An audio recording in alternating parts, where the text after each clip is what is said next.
squad? It's Cess, your favorite auntie with Uncle Tendencies. Welcome back to Cess Talk Sports. And y'all already know, this that Gamecockin energy. Garnet and Black pride. Spur up until us. Williams-Brice rocking. Shout out to all the loyal fam tuning in again. And if you're new, welcome. Don't forget to hit that subscribe button, ring that notification bell so you never miss a drop. And I need everybody to make sure you like, comment, and share this video so I know you pull it up. Now let's get down to it. Let's talk South Carolina's week two triumph in the road to SEC play. It wasn't pretty at first, fam. Listen, it was a tale of two halves. We had lightning delays, we had a sleepy start, and we even had the nerve to be trailing 3-0 to South Carolina State. The offense, it was struggling. Look at Clunky, Sellers misfiring. Run game was non-existent. The whole vibe felt like we was kind of stuck in quicksand or something. But when you're a Gamecock, we don't fold, we fight. And the spark came right where it always seems to, defense and special teams. Vicari Swain put the whole stadium on his back. 2 punt return touchdowns in 1 quarter. He gave us a 64-yarder and then turned around and gave us a 42-yarder. Flipped the script and brought life back into Williams-Brice. Add in the defensive score in the second half, and suddenly what looked shaky turned into a 38-10 domination. That's how you handle business when you rank in the top 10 and SEC play is right around the corner.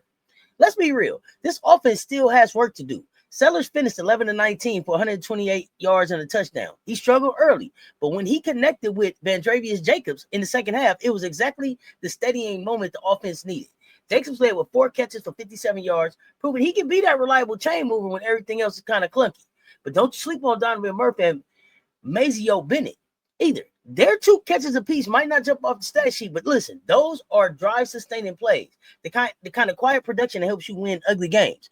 And while the run game was once again shaky, and maybe that was some of the weather, less than 100 yards total with Sellers himself leading for much of the night. Oscar Adaway III still showed grit. He powered in a touchdown when the Gamecocks needed points, reminding everybody this backfield still has finishers. Now, this win was not about one star. It was about Gamecocks across the board, stepping up in their moments. Vicari Swain has already written his name in Gamecock history. After his week 1 punt return touchdown, he came back in week 2 with 2 more in a single quarter, tying the school's single season record before SEC play even got started. Every time he touches the ball, it feels like magic. He's not just flipping the field position; he's breaking opponent's will. He got that Hester feel to him. You hear me? On defense, Jaron Willis turned grit into points with his scoop and score fumble return. That's the kind of play that puts the exclamation point on the defensive performance and tells your opponent they're done. And let's talk about Dylan Stewart, a freshman. That man's already a problem in the SEC. 1 sack, 2 tackles for loss. Forcing the quarterback into rush throws, Stewart looked like a veteran wrecking havoc in the backfield. He's not just playing snaps, he's dictating games. Watch him. Brian Thompson Jr. deserves his shine too. He came up with a sack and played steady all night, locking down his spot on the line and helping lead a front 7 that lived behind the line of scrimmage. Back on offense, Vanderbilt proved he's ready to be Sellers' go-to guy, while Murphy and Bennett quietly did the dirty work with drive-saving catches. And Adaway's running touchdown was more than just 6 points. It was a reminder that even in a sluggish night, this offense has playmakers who can punch through when it counts.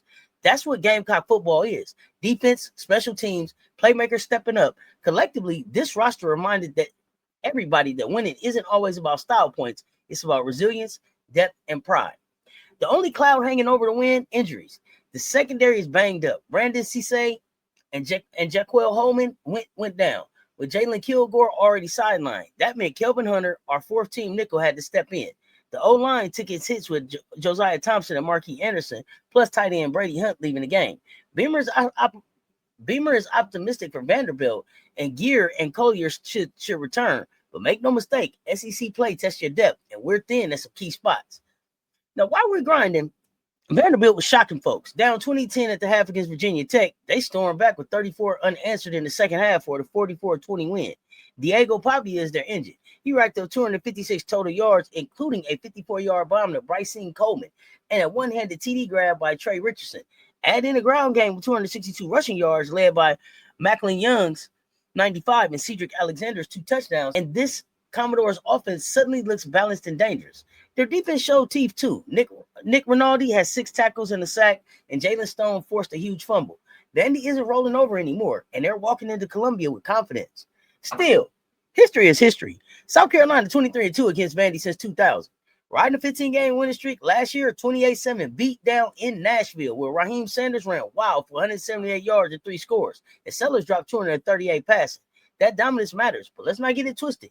This year's Gamecocks are still finding themselves on offense, and Vanderbilt looks more confident than they have in years. This one isn't just about talent, it's about execution. For the Gamecocks, the formula is simple. Establish the run, protect Sellers, and keep the offense on schedule. Defensively, Stewart and Thomas Jr. must collapse the pocket and make Pavia uncomfortable. And special teams, keep letting Swain cook. For Vandy, it's about Pavia playing clean, forcing turnovers, and attacking our banged-up secondary. The Gamecocks have more playmakers, more depth, and more pride. The defense is elite, Swain is electric, and the streak is alive. It might not be flawless, but it'll be decisive. Final score prediction for me, South Carolina 31, Vandy 17. Now, let's get to the shekels. But before we break down these parlays, let's be clear. There are no guarantees with these picks we share. Everything here is for educational, informational, and entertainment purposes only. Play responsibly, know your limits, and if you or anyone you know needs help, call 1-800-GAMBLER. Your health and peace of mind always come first. All right, parlay number 1. Gamecock branded parlays. Now remember, so this one right here is called the Jekyll and Hyde Special. South Carolina, -6.5 to cover the spread. Vicari Swain, punt return over 20.5, and total points under 53.5. My rationale here is, even with the offensive struggles, defensive special teams keep this margin safe. Vicari Swain already has 3 return touchdowns. 20 yards is a low bar for a game-breaking returner. And both offenses have shown inconsistency. The Gamecocks defense make this a low-scoring matchup. All right, let's look at the bounce-back bet. LaNorris Sellers passing over 190.5 yards. Oscar Adaway III rushing yards over 40.5, and South Carolina to win. I'm thinking Sellers struggled last week, but he threw for 238 against Vandy last year. This is his rebound spot. The run game has to wake up, and Adaway is the best candidate to break through, and the streak is alive at 15 straight, and history doesn't lie. Let's go with this win. Go Gamecocks. Last but not least, the defensive dynasty parlay. Dylan Stewart to record a sack. Vanderbilt team total under 23.5, and Vicari Swain punt return TD.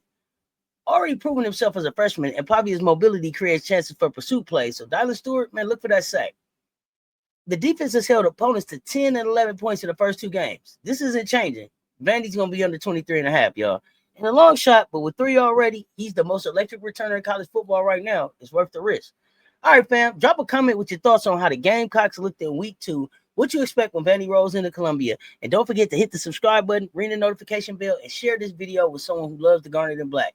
Catch y'all next time on Cess Talk Sports, where Gamecockin ain't just talk, it's culture. Spurs up until us. Y'all stay tuned. Talk soon. I'm out.